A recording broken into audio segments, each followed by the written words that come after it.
मैंने 2009 में रिसर्च का आगाज़ किया और नवंबर 2010 में इसके बाकायदा ऑफिशियल रिसर्च का आगाज़ किया, जिसके 20 सब्जेक्ट है। उसके अंदर 16वां जो मेरा सब्जेक्ट है, रिसर्च सब्जेक्ट है, वो Karachi and corrupt system of Pakistan है। ये लीजिए। अच्छा, मैं आपको बताता हूँ, देखिए पाकिस्तान हर किसी मुल्क का एक मौशी हब होता है, कोई भी शहर होता है, ठीक है ना। जैसे अमेरिका का न्यूयॉर्क है, मुंबई जो है वो हिंदुस्तान का है, कोलंबो जो है श्रीलंका का है, इस तरह कराची पाकिस्तान का है। कराची पूरे पाकिस्तान को इसलिए पालता है कि 70% रेवेन्यू पाकिस्तान को देता है, वरना कनक के खेत और चौल के जो खेत है ना, उस पर मुल्क नहीं चला करते। बहुत खूब। मुल्क चलते हैं यहाँ पे, तुम जितने वडेरे बने हो, जितने सरदार बने हो, जितने चौधरी बने हो, सब कराची को लूट लूट के बने हो, वरना तुम्हारे बाप दादों की औकात हम जानते हैं कि उनकी औकात और हैसियत क्या थी। अब तुम चौधरी बन गए हो, वडेरे बन गए हो, खान बन गए हो, सरदार बन गए हो, कराची को लूट के बने हो।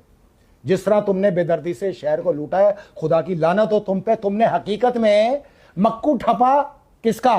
वहां जाके यहाँ आते हैं गैर मुकामी, यहाँ पे यहाँ लूट मार करते हैं, अपने गांव देहातों में जाके कहते हैं और जी मैं मक्कू ठप के आया हूं।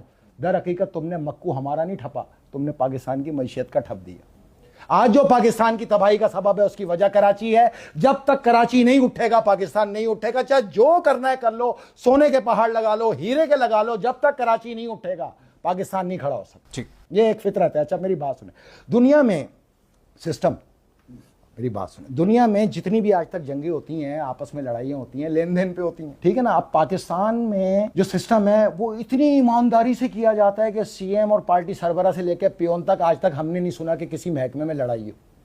बिल्कुल। कभी सुना है आपने? नहीं, नेवर नेवर। कितनी ईमानदारी है इस हरामखोरी के सिस्टम में। सबसे ज्यादा ईमानदारी है। पियोन को अपना हिस्सा मिलता है, सेक्रेटरी को अपना हिस्सा मिलता है, वजीर को अपना हिस्सा मिलता है, और ये तयशुदा है। शाम को सबको सिस्टम तकसीम कर दिया जाता है। पाकिस्तान में ये सिस्टम है 35% कमीशन के साथ, लेकिन कराची में जो सिस्टम है वो 50 से 60% का है। लूट का धंधा जो है 50 से 60% का है। और किसका है? उन भूखे नंगों का जो 2007 में अब्दुल्ला शाह गाजी की लंगर को खैरात समझ के खाया करते थे। आज वो अरबपति हैं, खरबपति हैं, तो हम तो जानते हैं इनको। अब आने वाले दिनों में, आज जब हम रिसर्च टॉपिक शुरू कर रहे हैं, कौन वजीर उस वक्त क्या था, आज क्या है, कौन सियासतदान उस वक्त क्या था, आज क्या है, इसकी वो तमाम डिटेल देंगे। इवन कि इनकी दाश्ताओं के नाम पे भी जितने इन्होंने घल्ले रखे हैं ना, यहाँ और बाहर, सब पेश करेंगे वन बाय वन। अब टक्कर हो गई है शुरू। कराची का निजाम चलाने वालों ने कराची को तो अछूत समझा हुआ है ना।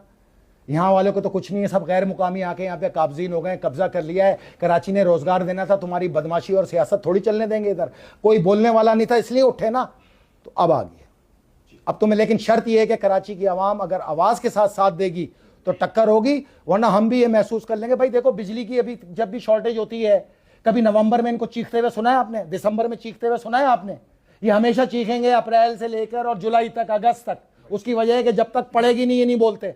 तो कल को हमने अगर ये सोच लिया था कि तुम पे पढ़ने देना चाहिए जो होने वाला है ख्वारिज की जंग, ताकि तुम्हारे जब खून के लौथड़े निकले तब तुम इंसान बन के पीछे आओगे, तो ये हमें भी सबक है कि तुम पर इतना ईमान ना किया जाए। उसकी वजह है कि तुम्हारे लिए जिसने आवाज उठाई, जब उस पर वक्त पड़ा, तुम पीछे से भाग गए।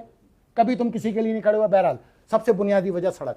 जी, हम मेन चीजों पे आते हैं। तीन चीजों से इंफ्रास्ट्रक्चर पे आ रहा हूं, इसके ऊपर रिसर्च भी है ना। नाकिस मटेरियल से बनाए जाने वाली सड़कें, ठीक है।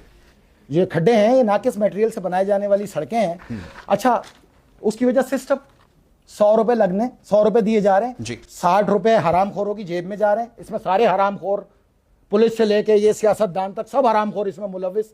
40 रुपए बचे लगने के लिए जी। उसमें ठेकेदार लगाएगा क्या और खाएगा क्या? ठीक है, उसमें भी मुकामी लोग, मुकामी ओहदेदार, वो भी छील लेते हैं। तो इसलिए 90% सड़कें सिर्फ कागज पे बनी, ठीक है। बाकी जो 10% बनी है उसका ये हाल है कि जिंदगी को लानत बना के रख दिया इन्होंने। अच्छा, 50% आबादी जो है धूल मट्टी की वजह से ही दमे का शिकार हो गई। तबाही फेर दी इन्होंने, लानत बना दी हमारी जिंदगी को। अच्छा, मैं आपको एक और चीज बताऊं, 15 मिनट का रास्ता जी, एक घंटे में तय हो रहा है। ये पेट्रोल का नुकसान, 300 गुना पेट्रोल ज्यादा खर्च किया जा रहा है कराची के अंदर। इस गुर्बत के अंदर भी टूटी हुई कमर को भी तोड़ तोड़ के इन्होंने बेड़ा गर्क कर दिया, ये सिंध से आए हुए वडेरों ने, इन बदमाशों ने। नंबर 3, बारिश से तबाहाल सड़कें मोनजोदड़ो का निशान पेश कर रही है। अब नालों में गिरने वाले जो बेमौत इन बेगैरत लोगों की वजह से, इन हुक्मरानों की वजह से, इन ठगों की वजह से मारे गए। आए मैं आपको बताता हूं, 2022 में 780 लोग नालों में ये बारिश के पानी की वजह से गिर गिर के हलाक हुए। 2023 के अंदर 1400 लोग इसके अंदर मारे गए, जबकि 18,000 जख्मी हुए। 2024 में 771 लोग मारे गए, 8,170 जख्मी हुए। 2025 में 850 लोग मारे गए, 12,000 जख्मी हुए। 2026 में इस 3 महीने में जो पिछली बारिशें हुई हैं, 100 लोग हलाक हो चुके हैं, 1,048 जो है वो जख्मी हुए। अब टोटल जो ये है 4000 लोग तो मारे गए इन सड़कों की वजह से, इन बारिशों में, ये नालों में और गटरों में गिर गिर के, इनको पता ही नहीं पानी के नीचे है क्या। बिल्कुल ठीक है ना। और 41,600 इंजर्ड हुए। खुदा की लानत तो तुम पर। ये इसकी कंप्लीट डिटेल। अच्छा, ये डिटेल जो है इसमें कोई भी मेरी, इन्हीं ने जो स्टैट दी है उसको यकजा करके हमने आपके सामने पेश कर दिया।